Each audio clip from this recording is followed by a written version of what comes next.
Peace. Islam. LAOA. Sheekamauga Alamassee-El. Coming at y'all live. Deep down. Alamassee Arabian country. Deep in Arabia. So-called Turkeytown. So-called Alabama. Right outside of so-called Gaston. So-called Alabama. And just doing the traveling mo on the road as always. But, I thought I'd stop by here.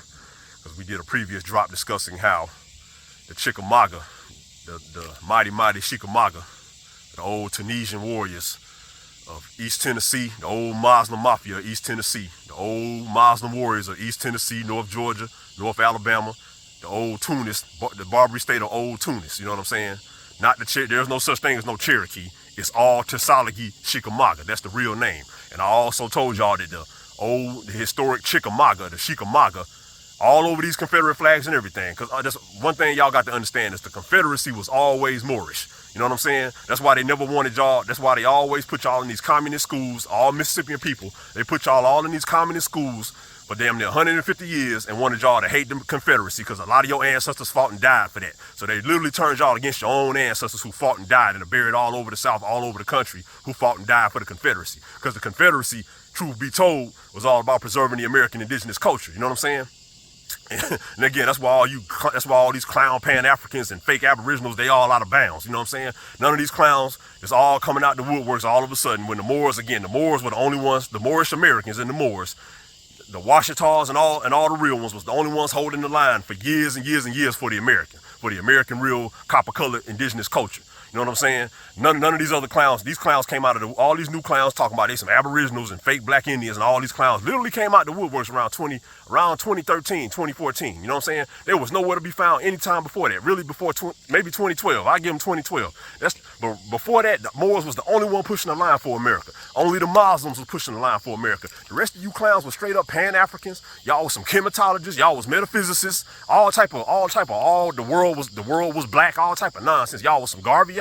Y'all was some Black Panther, Black Fist bumping commie clowns. You know what I'm saying? That's exactly what y'all were. Only the Moors was pushing the line. Only the Moors was pushing the line for America. So if y'all clowns really think y'all finna come out the woodworks and get money and claim the Moorish nationality and put all these colorable fake trademark terms on it, you know what I'm saying? Y'all got another thing coming because we ain't got nothing but machine guns and artillery and tanks for you clowns. You know what I'm saying? Y'all finna get annihilated out here. You know what I'm saying? Y'all finna get annihilated in the name of Allah out here. You know what I'm saying? Just best believe that. Because the first shall be last and the last shall be first. If you ain't had the balls and the blood, the whole firm for the line for the real American culture, when it wasn't cool, all of a sudden y'all think it's cool because everything else wore out. Y'all couldn't make money off of being fake Pan-Africans no more and all the clown shit. You know what I'm saying? Now y'all really think y'all finna come out the woodworks and claim to be some Aboriginals, fake black Indians, alphabet boys, all these other goofy trademark designations. Y'all really think y'all finna get money off this American culture? Man, you got another thing coming. Y'all had y'all time, and it's time to go down. Go down in the dirt where y'all belong. You know what I'm saying? But anyway, we're gonna check this marker out. And again, we're gonna drive it home. The historic Tesalagi, also known as the Cherokee, the historic Tesalagi, the Chickamauga, are the present-day Moorish Americans. All of the sellouts, mixed breeds, $5 Indians, and all the fake slave freedmen wannabes who up here crying and begging some mixed breeds to let them in their fake tribes and all that, wasting time. They the Cherokees. Those are the fakes. The Cherokees. The Tesalagi Sheekamauga are the real ones. And we about to prove that with this marker. You know what I'm saying? So check it out. It's kind of dark, but I want y'all to really pay attention to this. Check it out. All right, now check it out.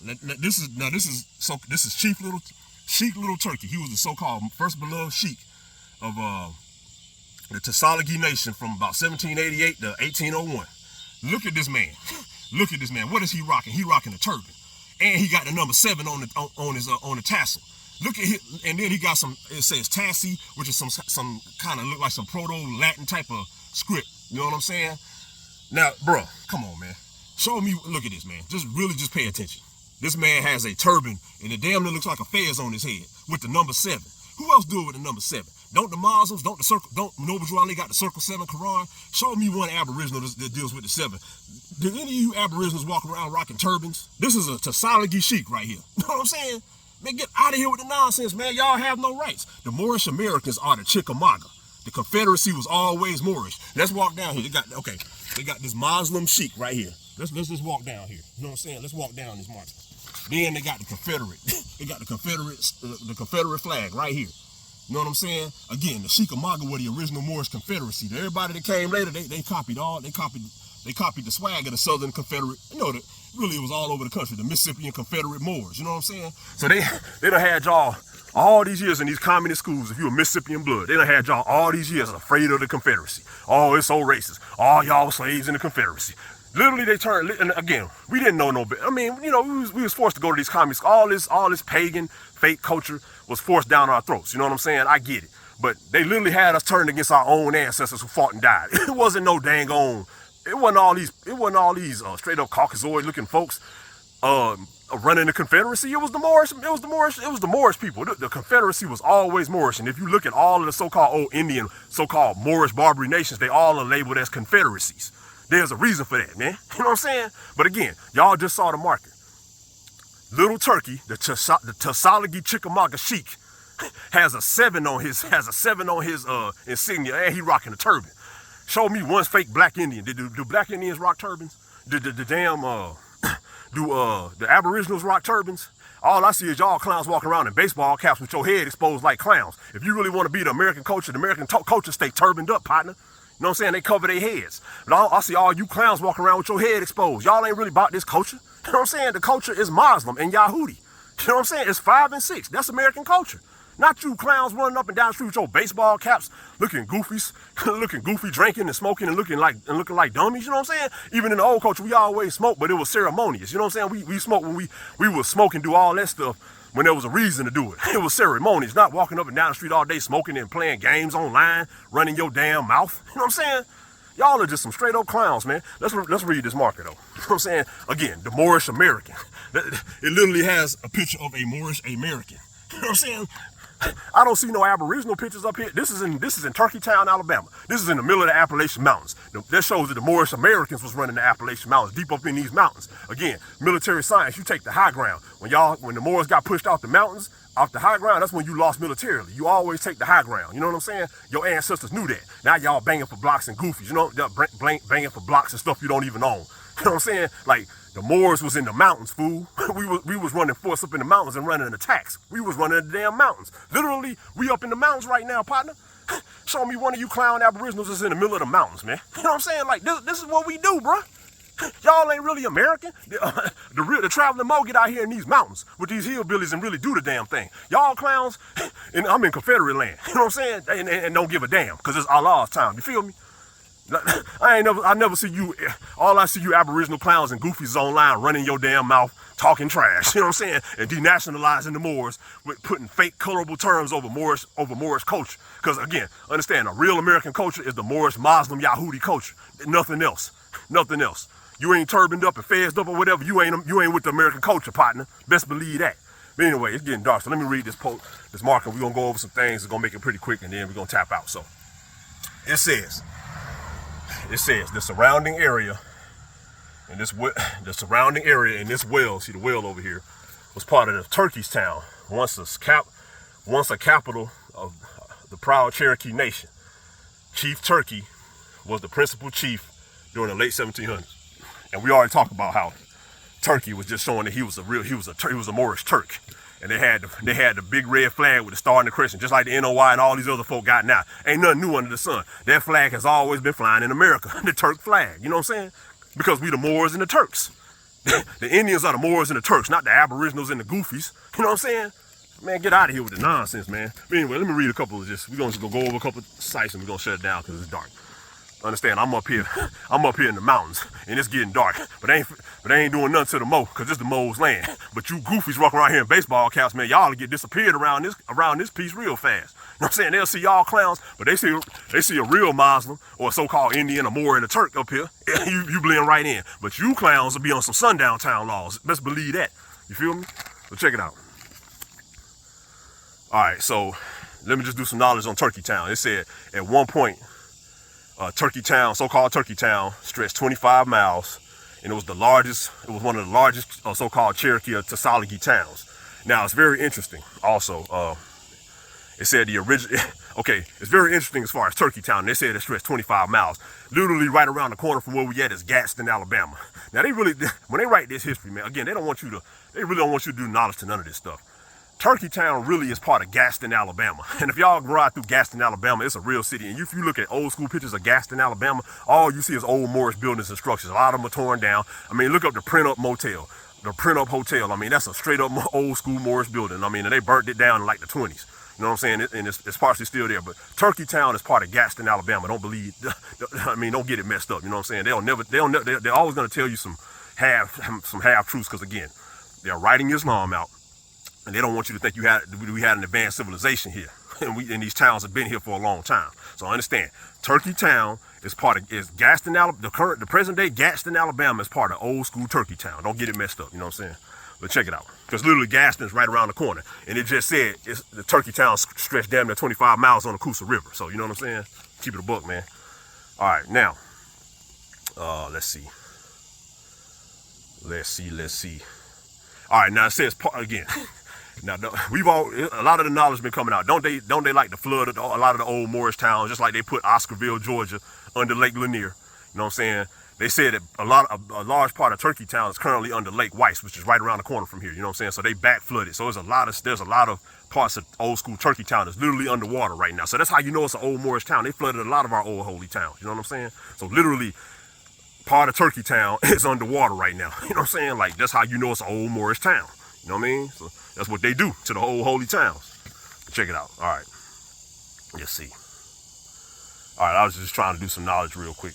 We're getting kind of late, but now, while we're here, I did want to talk about, and then I wanted to talk about two things. I wanted to talk about John Ross, old so-called Cherokee Chief, and I wanted to talk about how English is a very new language around here. You know what I'm saying? Nobody spoke English was not the predominant language. So a lot of y'all clowns, you know what I'm saying? There's once again, a lot of y'all clowns that want to do English, they want to tell us the morals about some history, but you're using English history. You don't know nothing. Nobody around here documented or spoke no parts of English until the damn near the 1830s and damn near the 1840s. It just didn't happen. And we're gonna do the knowledge, real quick knowledge of John Ross while we still got half a daylight. You know what I'm saying? But check it out. So, I did want to talk about real quick Lake Allatoona. Okay, if y'all are familiar with North Georgia, there's a lake there called Lake Allatoona. You know what I'm saying? And I really wanted to do the knowledge when y'all see names like this, y'all really got to dig. Y'all really got to look in. There was an old town called Allatoona, so-called Georgia, right where Lake Allatoona is now. Now, I want y'all to do the knowledge to the word, and that's in the old so-called Cherokee Chief part of Georgia. You know what I'm saying? Now, I want y'all to do the knowledge to the word Allatoona. Now they say Allatoona is an old Cherokee so-called Chief word for highlands. Okay. Now if you really do the knowledge, you can tell that Allatoona is Allah-Tunnah. Again, this is Muslim turf. Allah-Tunnah. That means Allah's land. Because they said the translation is the highlands,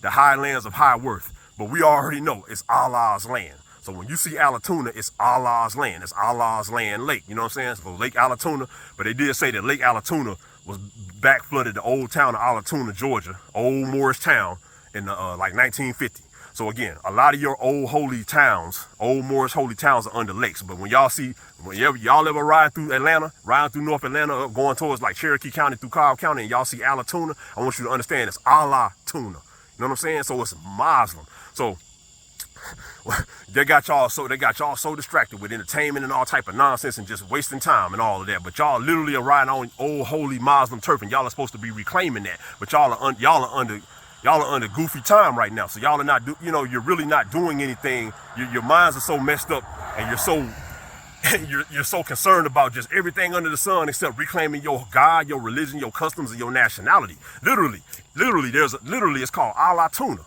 It's an old land. It's an old holy Moorish town called Allatoona, holy land in North Georgia. You know what I'm saying? So you're supposed to be on Allah. You're supposed to be reclaiming your nationality and dealing with your nationality instead of wasting time BSing around. And literally, Lake Allatoona, Europeans be all up in there. Having the time of their life on that lake, and it's covering an old holy Moorish site. But you clowns are sitting up here worrying about going to Miami Beach and all and BSing around and worrying about TikTok and worrying about just, you know what I'm saying, passport bros and all type of goofball shit. You know what I'm saying? But literally, this is how off y'all game y'all are. Y'all got, you Mississippians, y'all got Europeans on Lake Allah-Tunnah, Allah's lake, Allah's land. It's a holy land in Cherokee County, Georgia, right now. You got Europeans that be all over that lake every single summer, just having a good old time, having a ball, drinking, BSing around on your old holy turf. Again, man, Allah, again, God, Allah gonna punish his own people. You know what I'm saying? God gonna punish his own people for falling off their square like that. You know what I'm saying? Because y'all are just literally, you're doing nothing about it. But anyway, I just wanted to do a little real quick knowledge to John Ross, and then we'll shut it down. So check it out. Take this off. So, all right. Let's see.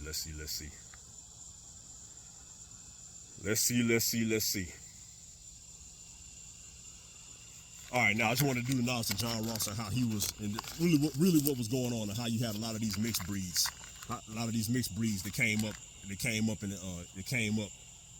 kind of in the mid 1800s, around the time the United States was really gaining ground. You know what I'm saying? So check it out. We're gonna read it. Now it said John Ross. He was a principal Cherokee chief around the time of the 1820s. He was an English-speaking mulatto. Okay. Now, understand, the old Tasalagi and the old sheiks and everything, they was full-blooded niggas, Muslims, you know what I'm saying? But we had a lot of mixed breeds, and a lot of people had married into the tribe. So at the time the United States was coming up, we just thought it would be a good idea. You know, a lot of people, the United States principal language was English, you know what I'm saying? So a lot of the older sheiks, the full-bloods and all that, because again, a full-blood is a nigga, you know what I'm saying? A Muslim nigga or more.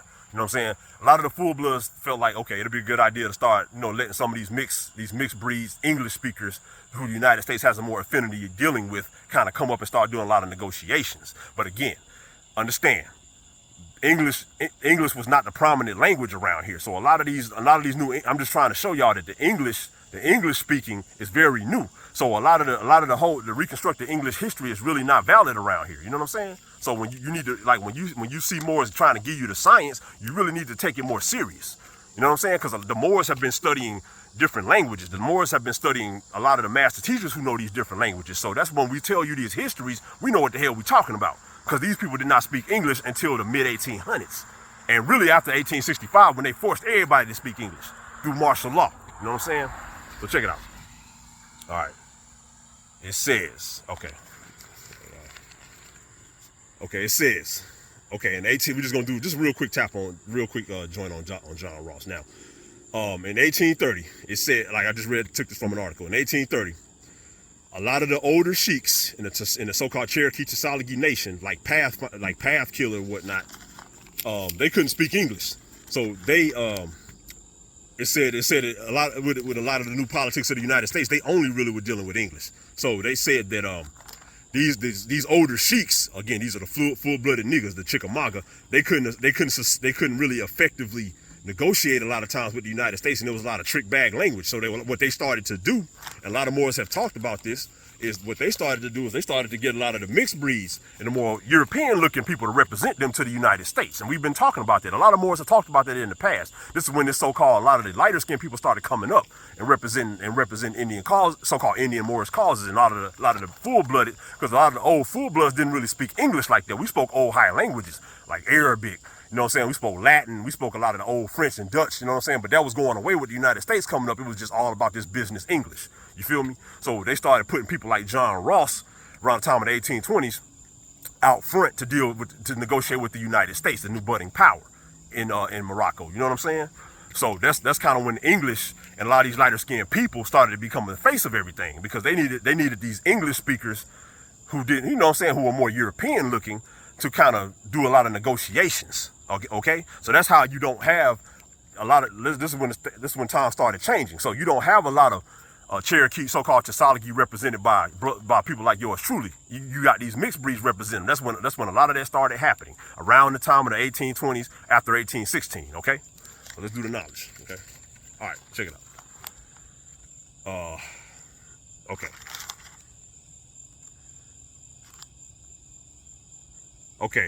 Okay. Now it said in this article, Ross's ascent after 1816. This is coming straight from an article. It said John Ross's ascent showed that the new importance of English-speaking leaders, English-speaking leaders in the Cherokee, in the Cherokee, within the Cherokee Nation. Okay, so that's around the time. So it said the Path Killer and Hicks trained Ross as a clerk and leader to represent them and showed him Islamic tradition as well. Okay, now it said only Ross was fluent in English. He said literally, okay. I said, okay, I'm gonna read it and then go in on that. It said Ross was the only really fluent English-speaking so-called Cherokee, okay, at that time after 1816. So he became a central figure around the time of 1816. It said after 1816, and we already know the new Barbary treaties after the War of 1812 came in 1816. So it said in 1816, the so-called Chickamauga Cherokee set up a whole new national council, because again we had these new treaties, so they had to kind of handle things differently, and they were in less positions of power as Muslims. Okay, so they put together a new national council in 1816, and and it also said a lot of the new Cherokee elite were mixed breed English speaking, were mixed race English speakers, and so they had a whole Cherokee elite. New ruling elite, right? Just because of the necessity to do business with the United States, they a whole new ruling elite of Cherokee, a so-called Cherokee, developed. They were mixed breed English speakers, okay? But it also said that the majority of the Cherokee, most of the Cherokee, only spoke Cherokee. You know what I'm saying? Which is, again, it's like a Mozarabic type of language. You know what I mean? So that shows that the whole South did not speak English. They spoke Mozarabic, they spoke Latin, they spoke Old French, all the way up to damn near to the Civil War to 1865. Because understand, after 1865, they put the South under martial law, and it became illegal to speak a lot of these old languages. Like to the point, like they would literally kill people who they saw after 1865, especially after 1871.